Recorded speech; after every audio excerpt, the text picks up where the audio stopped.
Prime Minister needs to hold herself accountable. Last weekend was clearly one of the darkest for the year. I mean, one would think that this situation where you have young Armstrong, you have Eversley, you have 4 people being killed in a motor vehicle, and it is not good enough for you, for just the Commissioner of Police. I mean, yes, he's doing his job and they have been making themselves available, but this calls for the presence of the Prime Minister. The Prime Minister cannot continue to govern using TikTok, WhatsApp, email, Facebook. That is not good enough. We want the Prime Minister to make herself available to the media, but we haven't seen her addressing the public in that way since, as far as I recall, the month of June. I'm calling on the Prime Minister, please, we are in crisis. The country is in chaos.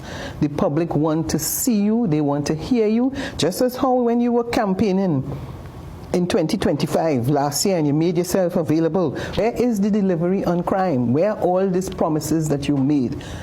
The Prime Minister needs to hold herself accountable. She needs to be visible, and as a leader of a country, you cannot hide behind TikTok and Facebook and WhatsApp. Cannot. Indeed. I never want to come back to media. I don't want to come back to media and talk about this, but I need justice. I need justice for my daughter, please. How can you, Kemar, Mitchell, no say get a restraining order against and still go to the yard for attack a baby mother and stab my daughter? How can you? Oh God. Oh God.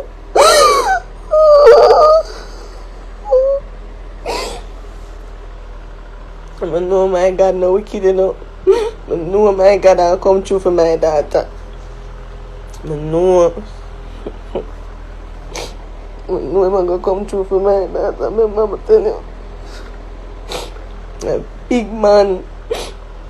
That if you fail to produce your license in those circumstances, it is a ticketable offense. If the reason Parliament enacted that section was so that police can get a license to write a ticket, why is failing to produce your driver's license a ticketable offense? Wanna get it?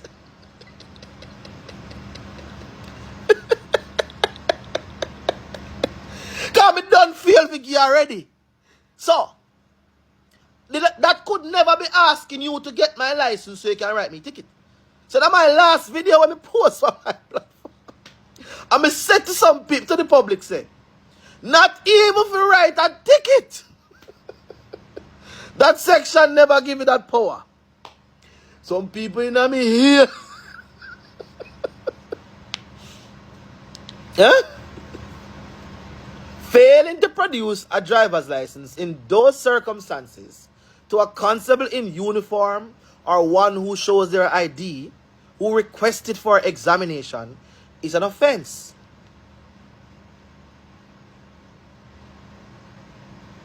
Yes? And I ask again, if that section was enacted for the purpose, in some of the officers' mind and the public mind, so the police can get your license to charge you or to give you a ticket, so to speak, if needs be, and why is it that the breach of that section, it is a ticketable offense? Where the information can come from to write the ticket. And so, legal minds like myself and others will say to you that it is not mandatory under the Road Traffic Act to produce any driver's license. And I will say to you, for every offense created under law, there is a valid defense. Yeah, some people in this world, them cannot hold accountability to save them life. They can never ever accept that they are wrong. And you see, those type of people are people we want to steer the furthest distance from. Because everybody will come around them always try to point finger and say a people hurt them. Them never ever can accept themselves and say they are wrong at any point in time. If you and everybody will come around you always go at it and break up, obviously you are the problem. And at some point in your life, you need to accept that you are the problem. You feel me? But what I hate the most is when people, that same specific person, hurt everybody will come around them and then say nobody no loyal and everybody just come around me for use me. Everybody just come around me for just wrong reasons. Brother, you have to accept say you're wrong at some point in time. You have to accept say you're wrong and change your behavior. But again, them can't hold no accountability, so they will never ever accept say them wrong. Some people just display some Jezebel spirit and some narcissistic energy, and they will never ever see it. But yeah, what's some level of accountability, man? You feel me? When people this one want to send police come beat them, you know. You see, hurricane relief money. You see, if it goes so like where people must say go, and the people them not getting money, or not tamper with the money, or any of the politicians are tamper with the money, or people who put the govern the money or tamper with the money, gotta go beat you know. Gotta go be, you go suffer like a dog before you dead. Member me I tell a member say you not have pitney. Member say you not have pitney, say it's name wickedness say you not do. Wanna fall upon head, fall upon shoulder. You know see where people and go through after a hurricane. The people don't feel drink all the dirty water with dead body and dead animal in a. So the people ain't sending things them from foreign and send money from foreign. The health of the people them go through his storm and now taking money. And now want to give people them who go dead bad. Who go dead bad. That's all I can tell. Who go suffer and dead. So wicked blood clot politician be. Who go dead bad. Jamaicans across the island and the diaspora reacted instantly. Social media exploded. People were angry, not just because the supplies went missing, but because this keeps happening. Many started calling for transparency, accountability, and a full investigation into how relief shipments are handled at the airports. So I wake up in such a good mood this morning and then I go see the news here. The Auditor General has raised concerns after ADPEM. You know what? Yo, this is basically saying that them only spend $26 million out of the $1.44 billion that was donated to the efforts, the relief efforts of Hurricane Melissa. Bro, this just break my heart, dog. I'm not gonna lie. I feel a way about this, brother. And we need some questions and answers. Like, at least that we deserve some explanation for this. Because what? Bro, come on. And I saw the senator, one of the senators them came out saying that this highlights the need for NARA. But that not tell me nothing. Why is it that you guys got $1 billion and is just what $26 million out of it to spend so far? Like, come on, bro. The way we da move with urgency with this thing, with this Melissa thing, I thought that you guys would finish that money already and be begging for more now. Or asking for more. I don't like to use the word beg. But you get what me I say? Yo, this is heartbreaking, bro. Jono. How dare you ask me to face the consequences of the crimes that I committed? I'm a star! I'm a star! And all of you will look to see my downfall. You will never see my downfall, because that will never happen, even though the feds do have a 97% conviction rate. But I absolutely didn't do it. And all of you know, as a matter of fact, you just bad mind. But thank you for all of the people that are praying to God for me, the same God that the victims are praying to. But that doesn't matter. All of you that are praying for me, I love you. And I know that even though I did something evil to somebody, God will prevail for me and he will absolutely set me free. All you, Sharon, ever since me start par with you, the police them start arrest me for the crimes that I 1000% committed. That's how me know say you obey me. You obey me. You go obey man and put me name on parchment paper. Even though the feds have been running a years-long investigation on the crimes that I absolutely committed and there are multiple victims of. Oh my God, these people are persecuting me. You are just a hater. You are so envious. You want my life so bad. My life, oh, you evil. The following is a release from the People's National Party Media Unit. This is Dwayne Vaz, Member of Parliament for Central Westmoreland and Deputy Opposition Spokesperson on Road and Works. I want to make it clear that the People's National Party has no intention of undermining the government's Spark program.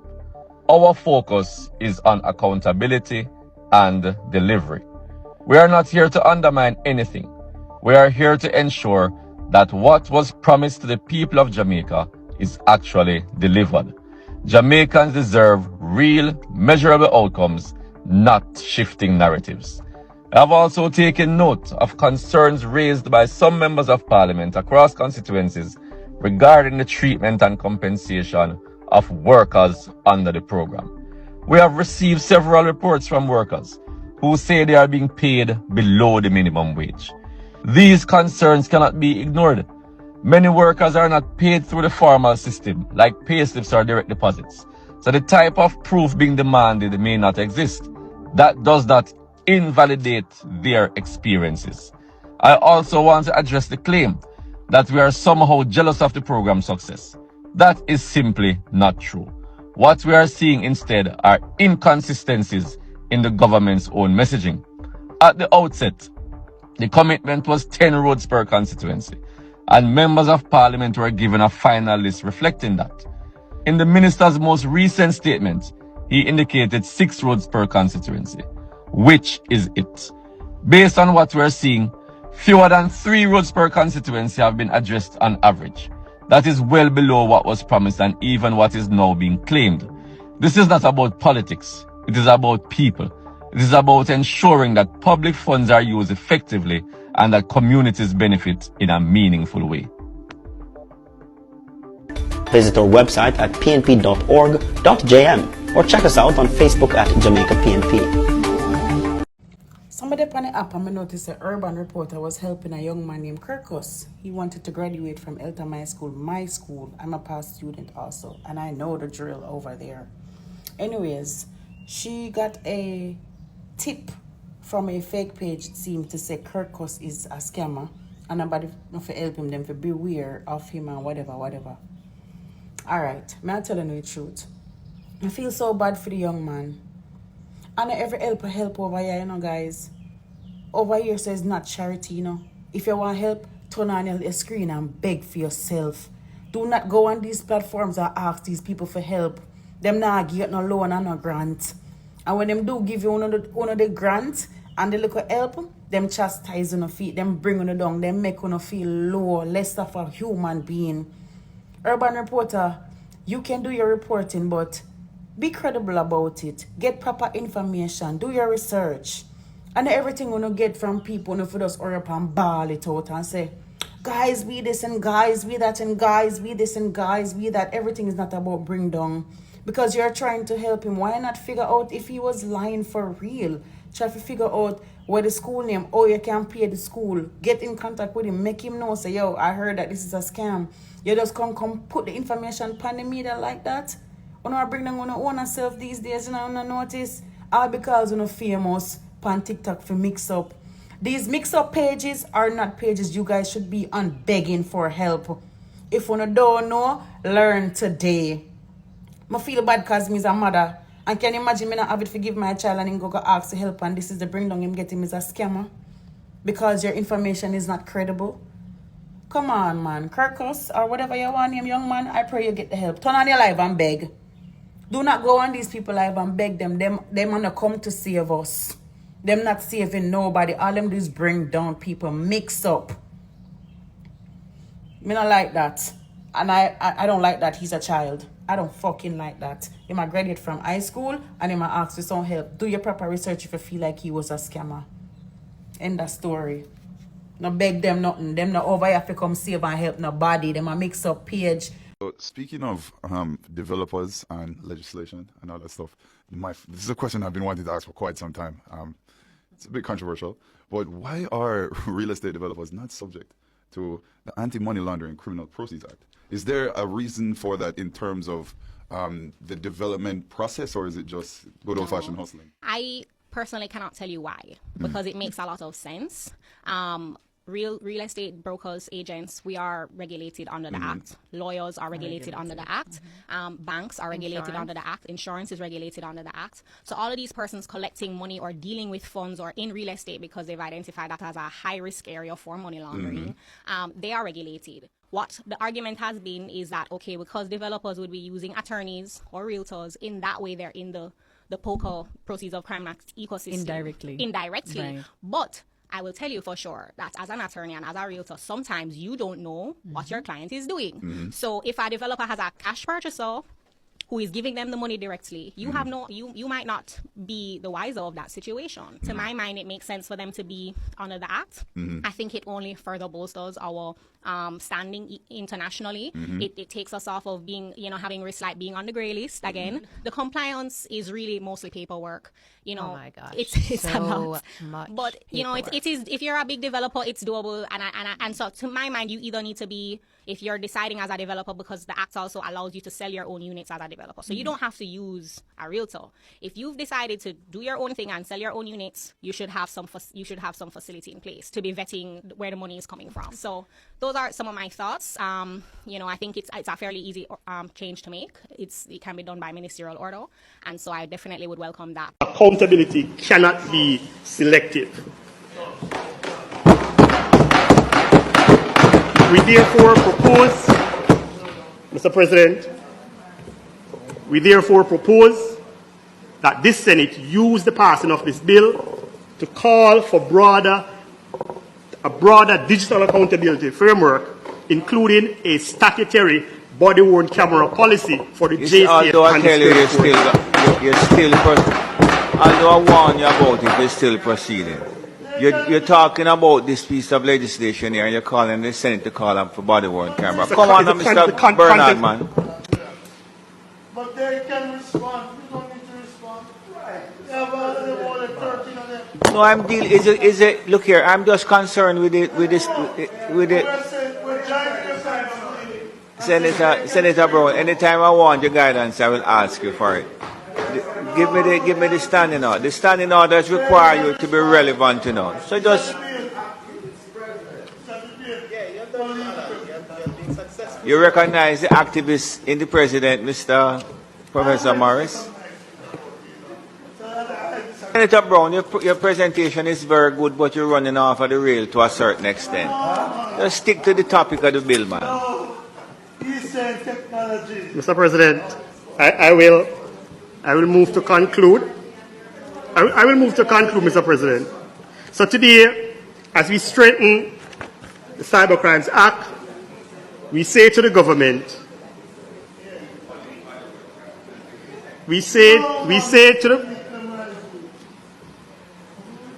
So, Mr. President, as we strengthen the Cybercrimes Act, we say to the government, in addition to coming to the Parliament and preaching digital trust, we also encourage that we do not ignore the impunity that is being handed down. We do not demand transparency for citizens while shielding the coercive power of the state from transparency. We do not criminalize digital harm while ignoring the evidential darkness surrounding fatal police encounter. Mr. President, the opposition supports the cyber bill, but we insist that national security must be constitutional security, public safety must be rights-based safety, and digital accountability must apply not only to govern, but also to those who are doing the governing, the police, their searches, their sieges, their arrests, and too often times in Jamaica, the extrajudicial killing. Since 2010, persons have been the labor ranks have been spreading propaganda, misinformation, that there were persons with similar qualifications to Chung who led the FID before. What they fail to say is that originally the FID started as a revenue enhancement division or department within the Ministry of Finance. And therefore it was civil servants who ran it. Since 2010, when the Act, the Financial Investigation Division Act was passed, Audley Shaw himself announced that going forward, it would be led by a person from law enforcement, and he spoke a high senior officer at the JCF, which he himself insisted be interviewed and be appointed because he said the FID was the lead against corruption. When Dr. Phillips took over, he maintained that tradition. Senior law enforcement officials experiencing in conducting and supervising complex investigations. Experts in money laundering. And that tradition was maintained right up to former Deputy Commissioner Selvin here. Now, for the first time since the Financial Investigation Division Act was passed, this government intends to turn the FID into an international puppet show. Puppet show. Shame on them. Shame. The FID is our representative in the Egmont Group. That is the Global Association of Financial Intelligence Units. Yes. And those of us who have worked in national security would understand intelligence is only shared to the extent you have confidence in the other party. That's right. No self-respecting financial intelligence unit would feel comfortable and confident sharing anything with Dennis Trump. No, sir. None. No. That's right. We are putting our entire financial sector at risk in the interest of suppressing the investigation into the Prime Minister. Dr. Phillips mentioned it, but I want to say it for emphasis. It would be catastrophic. It would be catastrophic for us to be returned to the grey list or the blacklist of the Financial Action Task Force. Now I'm going to address this classic argument that some officers, you know, I am here defending my rights because I'm tired of this thing where you drive and then just walk with a ticket book and then just feel like say this ticket book mean power. But let me remind us all, and especially the police officers out there, that you walk with a ticket book and there is something called a claim form. You have to have a ticket book and I have a claim form. Everybody have access to a claim form. In fact, you have to prepare it yourself. I write your name and just like a ticket, I write down my claim and claim against you whatever amount of money, $1 million, $2 million for your unlawful action and file that in the Supreme Court. Just like how you will file your ticket in the petty session court of the petty session court. I will file a claim form and file it against you for your unlawful actions. Unlike your traffic ticket, the police traffic ticket that will give 30 days to pay. And then after that, prosecution may or may not come. The claim form gives you 14 days to respond, to say you get it. And if you don't say you get it, default judgment for the amount for your unlawful actions. So let us understand ourselves that the police has the power to issue a ticket for the offense, and so does a citizen. A regular ordinary citizen has the power to issue or serve a claim form. It's very basic and it's very simple. You don't even need an attorney to help you with one. I can teach you. You can comment and let me know how many of you really want to know how to do a claim form. Because this whole random acts of, especially the one who's failing to comply with an officer's command, we will battle it out in the courts. You don't need attorneys, people. Don't you dare think you need a lawyer to represent you in these traffic violations of your rights. I can teach everybody the general knowledge on how to get these things done. It's basic. The claim form is basic. It's not much. You just write what happened, state the facts in the claim form. What are you claiming? I claim against the claimant, constable, whatever. Or you claim against the attorney general, because that's going to be the prime defendant number one in who you sue. The amount of, you claim for an order, a declaration that the stop was unlawful and was done without reasonable probable cause. And you seek the amount of damages for false imprisonment, malicious prosecution, blah, blah, blah, in the amount of $10 million. And if the officer who will most likely, as far as I'm concerned, need an attorney to help them to defend that one, then you have to find the money to pay the attorney to defend that claim. It's a civil claim. So like I said, this attitude that I'm getting from a lot of officers who are saying, I will just issue ticket. I'm gonna reach out, just pure ticket. Send the ticket, come. And when I consider it to be without reasonable probable cause, when I consider that prosecution to be malicious, then when you detain me against my will and without lawful authority, then if it irritates me enough, then you will see the claim form coming at your door. Either the process server serving it, or I serve it myself with that claim form. Sir, you violate my rights. I want $250,000. That seems to be the standard now.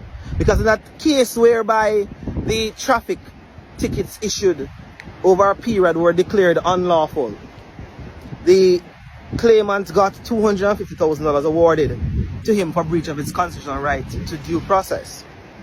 So that sounds like a standard starting point for a violation, a basic violation of your constitutional rights. It gets more, it goes further from there, based on how, aggravating factors, so on and so forth. So like I said, officers, let us chill, let us cool, let us just do the job right. Because just like how you have the claim form that you can pull for, a citizen just like how the officer has that ticket book that they can pull for, a citizen, a regular citizen, can simply file a claim form for false imprisonment, malicious prosecution, and it goes on and on and on. Yep. But just remember, everybody, when you're filing a claim for false imprisonment and malicious prosecution, it's important that in that declaration section, you state that if you were maliciously prosecuted or you were arrested without reasonable or probable cause. It is very important that you state that. Let us just relax ourselves and let us do the job right. And now to take us into the next pillar, the final A in Jamaica, as we explore Mission Jamaica Love, accountability in governance. Please welcome a man most suited to speak to accountability in governance, or president of the People's National Party and leader of the opposition, a man who has led with integrity and vision, Mark Jefferson Golding. Thank you very much, Christel. Jamaica's democratic journey began with the fight for the right to vote and then self-government. Today, we must go further. Democracy is not only about casting a vote. It's about giving citizens an authentic voice in the decisions that affect their lives. The People's National Party is committed to participatory democracy, where governance is transparent, inclusive, and accountable. We will modernize our public institutions, return power to communities, and rebuild trust in government by creating a system that delivers for the people. Now, earlier you heard some constitutional aspects of this in the introduction of a procedure for impeachment, for recall, for the opposition chairing the committees in Parliament, and I would add unexplained wealth orders. Further to all of those, we must restore and will restore the office of the political ombudsman as an independent watchdog, separate from the Electoral Commission of Jamaica. We must ensure the independence and effectiveness of the Integrity Commission to enable it to pursue its statutory mandate without fear or favor, including desirable improvements such as the modification of the so-called gag clause to achieve a workable balance between protecting legitimate reputational rights and ensuring timely disclosure in the public interest. I've said in the coming elections there will be candidates who are under investigation for illicit enrichment, and the voters will not know who they are other than one.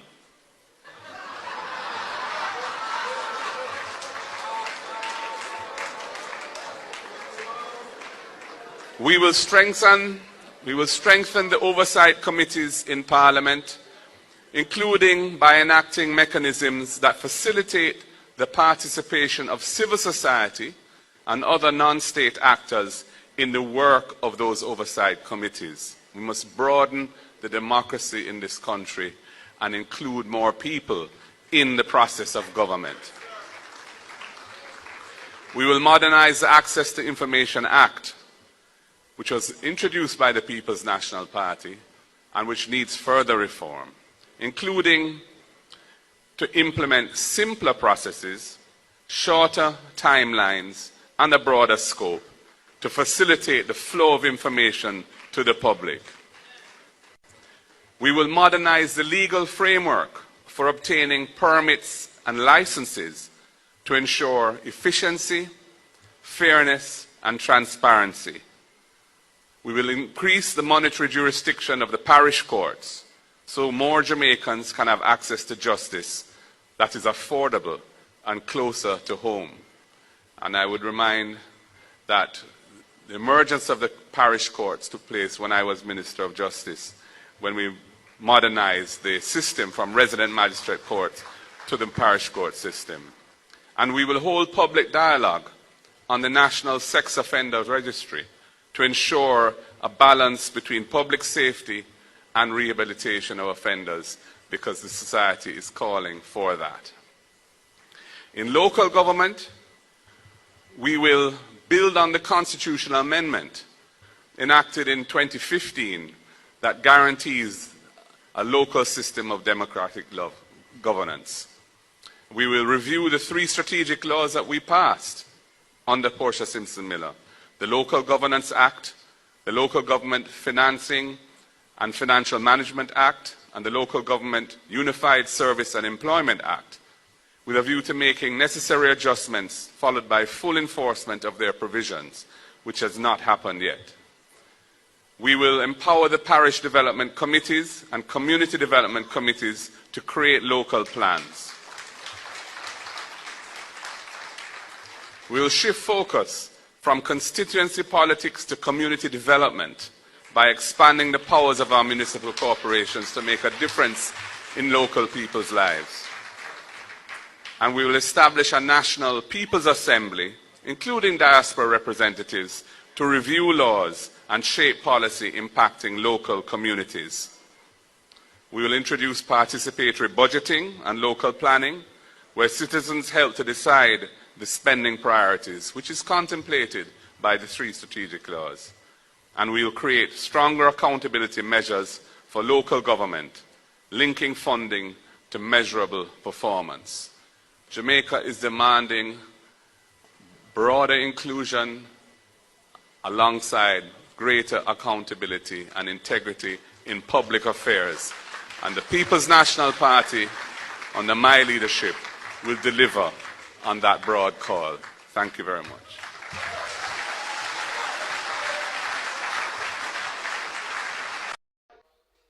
Bless. Dr. Tufton, I see you ask for accountability. If you lost a life for a little baby, I Cornwall Regional Hospital, but Dr. Tufton, you now get no accountability from Cornwall Regional Hospital because all up there run. They say who manage Cornwall Regional Hospital and certain rules where they have a Cornwall Regional Hospital now gonna make no accountability come out of it. And I talk from a personal experience. My daughter have leukemia. She live up there for a year. And every 3 months I go to Cornwall Regional Hospital. And anybody that see my face right now knows that I one madman come up to Cornwall Regional Hospital. One. So for Cornwall Regional Hospital, you need to go down an accident and emergency. Down there so enough people. You can't have the department name accident and emergencies and you have a whole ward down there. I down there see then change bandage. I down there see everything that for sick your stomach. They mentally heal them, we get injured on the road, then take them fling down our next corner, an accident or emergency, and I just then lay down for days. Stink! When I go down an accident or emergency, if you go down an accident or emergency, you have people that wear gas masks. To hold down an accident or emergency, stay. And that's just accident or emergency. We're not going no further. You see, next thing now, when you come on to the doctors and the nurses, them, and I tell you this, you have very good doctors and very good nurses at Cornwall Regional Hospital. But what you check now, how they practice medicine. And they have a style. From they admit you, they want to put a syringe in your vein. And if you're up at hospital for 2 weeks, for that 2 weeks, probably the one syringe they keep in your vein for your in there, then put it in your vein. And the thing is, nobody now take you out, no matter how your hands swell, no matter how it scratch, no matter how it irritate you, no matter the discomfort you feel, they might give you reasons to have the syringe in your hand. That's wrong. You see me? The second thing, they have this thing now, after they put in a syringe and then go give you whether blood or medication through it. They have this thing now, they take a needle, put it in your vein, and push back saline water in your vein to them clear the syringe. Even with your vehicle, you know so you don't send back fluid the opposite direction.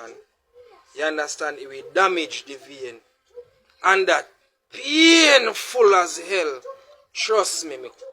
When them I deal with my daughter, I tell them plain and straight. If you know, give her down, put it nothing in her hand, in her vein, until you go give her medication.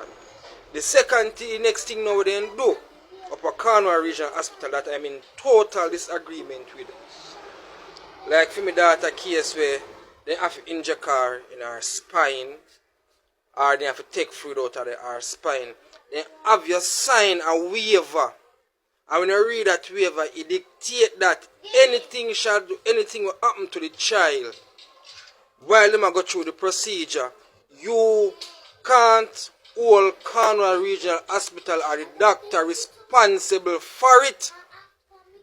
And these are personal experiences of malpractice that take place at Cornwall Regional Hospital.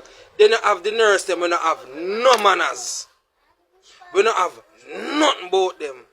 I understand, say, man like me, they will not have manners to me because when I go up there, anything come on my mouth, me say. I'm not business with that. So there's something they know, a part of the issue at Cornwall Regional Hospital. I have been born, lived in Antigua all of my life. I was a porter for a year at Cornwall Regional Hospital. When you have some wheelchair, when you can come there, you need tube in the bicycle tire with panny. And not even tube come with the wheelchair them. So you have a lot are things that need to be addressed at Cornwall Regional Hospital where you need to get up and go deal with before you start ask doctors or nurses if you have accountability. When part of the problem is they have baskets, they carry water. And the next part is the facility. You know, make it. The facility no did it, none at all. So what happened to that baby at Cornwall Regional Hospital? Dr. Tufton hit the palm for your hand. Because when your kids or your grandkids or anybody feel get sick, you now visit Cornwall Regional Hospital, you go to airport and you board a plane and you fly them out to far. You understand? So the problem we have faced at Cornwall Regional Hospital is on you, and you must go deal with it. Big up on yourself. What's up, beautiful people of Jamaica? It's your girl, Irenia. Guys, thank you so much for always coming back. I appreciate your support. I don't take it for granted. So today, it's all about accountability. And Jamaicans are asking for accountability. They are looking at what the government promised and what they have done, and trying to talk, and also accountability among themselves, because accountability does not only is not only considered in government but also everywhere. So guys, if you meet a Jamaican at the moment, I can tell you that, you know, accountability for them is not just about politics. It's about trust, it's about promises, and whether the people will or are still believing what our leaders or the leaders are saying. So guys, you've watched the entire clips, I hope so. And one thing that I can tell you, there is one phrase that you can clearly see in this particular clip, and that is, people are tired of non-accountable people or leaders, even their friends, you know. So Jamaicans are demanding for accountability, and that is from both the government and the people. And they don't want speeches, they do not want manifestos, they do not want anything to do with the promises. They don't want campaign season excitement whereby leaders do overpromise.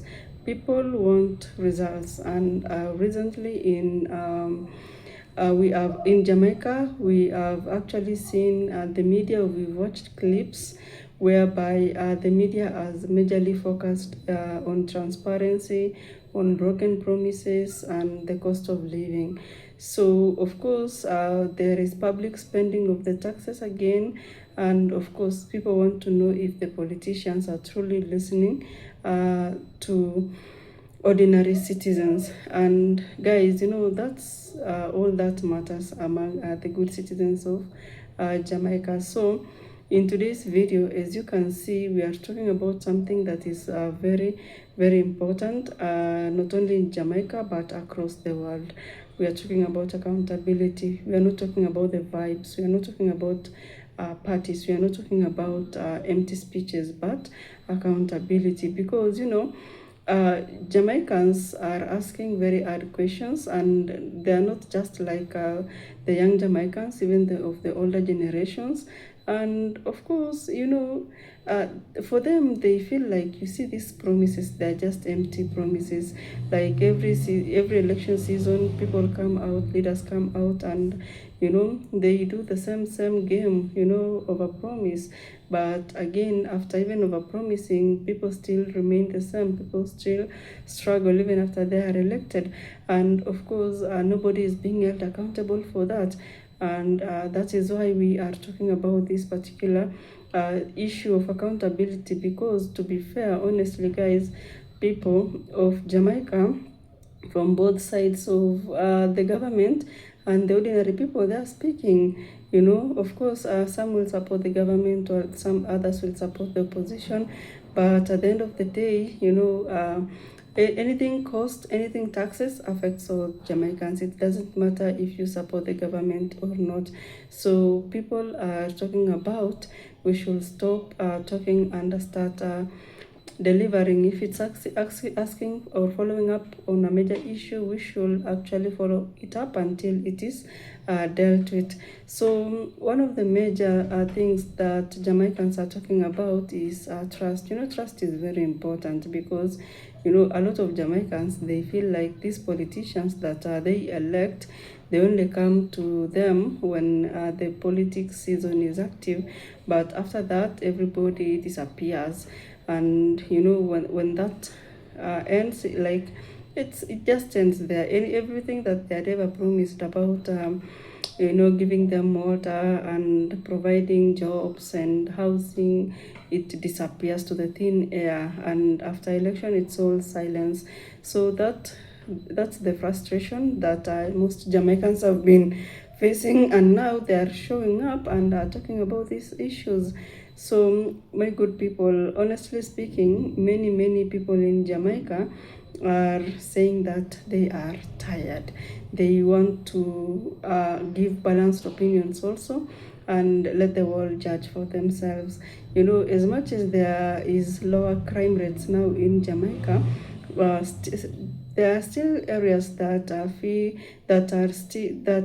do still have infrastructure problems, that still needs road improvements, that are still, if you talk about the entire island, they need economic stability. The entire island needs tourism growth, given that even Hurricane Melissa brought them down. And of course, the debt situation that has always been talked about by the Prime Minister, that it has gone down compared to the previous years. I mean, those are real points that really make sense. But of course, are they being held accountable? If you talk about accountability, is it in between there? And my good people, I don't know what to think about that, because many young Jamaicans today are asking very critical questions. Can they afford to pay rent each month? Can they afford to buy a house? Can they afford to find a stable job? Can they survive in Jamaica without foreign help? Those are very critical questions. And of course, the answer to our questions, all of them are no, they cannot. And of course, they'll start questioning the leadership in place. And the big issue being discussed is the cost of living. Food prices high, transportation high, rent high, utilities high. Talk even about transportation only. The Iran-Israel US war has really done bad to most of our economies in the world. And Jamaicans are like, every year politicians come, they promise and promise and promise, but how comes lives get harder? Because it's them who are supposed to formulate policies that are meant to ease our burdens and our struggles. But our frustrations, they keep growing instead of reducing. And it's funny that in each and every economy, those that are salaried are the ones that complain the most. I don't know why it's always like that. And anyway, it could be that, imagine the government takes taxes from their salary, and then they don't see any development. It's really frustrating. So people have mentioned accountability after the Hurricane Melissa disasters, flooding, and there was a lot of infrastructure damage. And of course, Jamaicans, they feel like the government should actually look into that and provide a solution, because they are not being held accountable. And it makes sense, by the way. That's a valid point, because if you have money that has been that has been budgeted for disaster recovery, and we are not seeing any accountability, it really sets in a lot of questions, and people will be they not have any trust in the government. And anyway, I don't know what to think about that, because if you look at the major parties in Jamaica, JLP and PNP, both of them, they continue to make very big promises each and every campaign. You know, they talk about tax reform, they talk about affordable housing, they talk about job opportunities that they are going to create. They talk about they are going to ensure that the healthcare system improves. Salaried people, they have their wages increased. Infrastructure is going to improve and expand to allow for accessibility. But now everything goes kaput after the swearing in of whoever wins the election. And it, of course, it's very, very unfair, right? Because, you know, you promise people, they vote for you because they expect you to do what you promise, and then you don't do it. That's conmanship, okay? So Jamaica, when it comes to global economy, it's under pressure, especially debt, crime, climate issues, and of course, I mean, it's very hard to keep a realistic point of view, you know. So I don't know, probably you could comment down below what you think about the accountability. You can also see Jamaicans holding each of the fellow Jamaicans accountable, telling them if you do something, you need to be accountable for what you've done. You don't do something, and then when you're asked, you start jumping here and there, and, you know, talking about things that don't even make sense. So guys, thank you so much if you watched the clip up to this point. I do appreciate your presence here. In our next video, we'll talk about Haiti. The gang has gone back to the streets after UN withdrew the Kenyan army from protecting the citizens of Haiti. We are also going to talk about what Jamaicans are saying about the 1.8% tax refund fee, tax refund, this is a tax relief fund that has been spent in order for the recovery to happen, and it's been so many months later, and it's only 1.8 that has been spent, yet there is so much money in there. So we'll also talk about that. We have the Spark program, we need to talk about that. So in our upcoming videos, expect such kind of videos. I'll see you in the next video, guys. Bye bye.